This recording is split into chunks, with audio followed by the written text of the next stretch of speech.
दोस्तों, हमारे education channel पर आपका स्वागत है।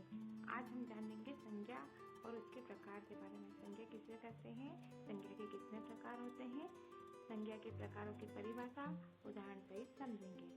सबसे पहले समझते हैं हम संज्ञा किसे कहते हैं। किसी व्यक्ति, स्थान, वस्तु, गुण, भाव आदि के नाम को संज्ञा कहते हैं। यानी संज्ञा का मतलब है किसी का नाम। उदाहरण के लिए व्यक्ति राम, सीता, रवि, किसी भी व्यक्ति का नाम हो मतलब वो संज्ञा है। स्थान दिल्ली, स्कूल, पार्क, किसी भी जगह का नाम हो उसे संज्ञा कहेंगे।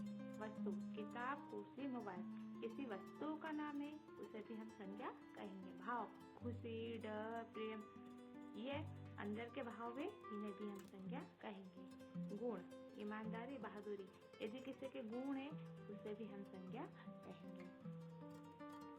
अब इसको एक उदाहरण द्वारा समझते हैं। जैसे राम स्कूल गया, यहाँ राम व्यक्ति और स्कूल स्थान है, दोनों किसी के नाम है इसलिए दोनों ही संज्ञा है। अब हम जानेंगे संज्ञा के भेद। संज्ञा 5 प्रकार की होती है। व्यक्तिवाचक संज्ञा, जातिवाचक संज्ञा, भाववाचक संज्ञा, समूहवाचक संज्ञा और द्रव्यवाचक संज्ञा।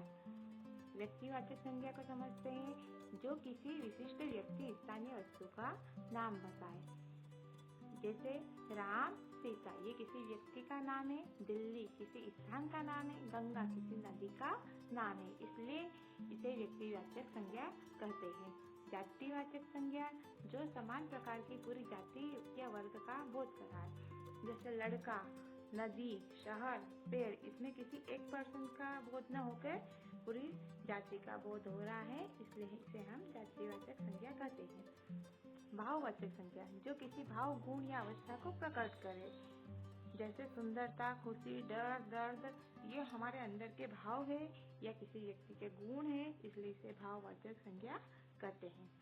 समूहवाचक संज्ञा जो किसी समूह या झुंड का बोध कराए उसे समूहवाचक संज्ञा कहते हैं। जैसे भीड़, सेना, झुंड, टोली, इसमें समूह का बोध हो रहा है इसलिए इसे हम समूहवाचक संज्ञा कहेंगे।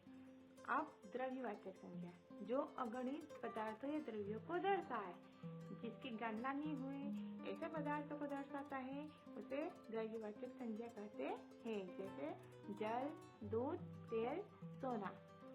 अब आगे हम इसको सरल उदाहरण द्वारा समझेंगे। राम, राम क्या है?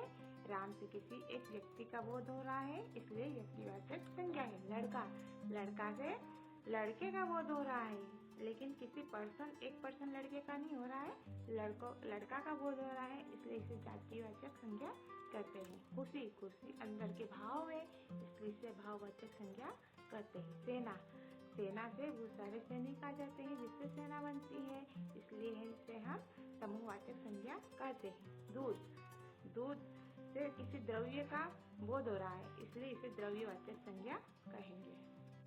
संज्ञा के भेदों को और अच्छे से समझने के लिए हमने प्रत्येक भेद के 10 उदाहरण दिए हैं, इसे समझते हैं। व्यक्तिवाचक संज्ञा राम, सीता, रवि, गंगा, दिल्ली, भारत, ताजमहल, हिमालय, मोहन, मुंबई। जातिवाचक संज्ञा लड़का, लड़की, नदी, कुत्ता, शहर, किताब, पेड़, फूल, पक्षी, कुर्सी। भाववाचक संज्ञा सुंदरता, बहादुरी, प्रेम, क्रोध, खुशी, दुख, ज्ञान, आलस्य, भय, दया।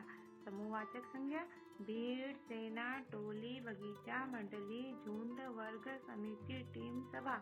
द्रव्यवाचक संज्ञा जल, दूध, घी, तेल, चाय, चावल, चीनी, नमक, सोना, लोहा। तो दोस्तों, आज हमने जाना संज्ञा किसे कहते हैं, इसके कितने भेद होते हैं तथा प्रत्येक भेद को परिभाषा और उदाहरण द्वारा समझा। अगर आपको ये वीडियो पसंद आया इसे लाइक करें, शेयर करें और आप अगर चैनल पर नए हो तो चैनल को सब्सक्राइब कीजिए। मिलते हैं अगले वीडियो में। जब तक के लिए जय हिंद, जय भारत।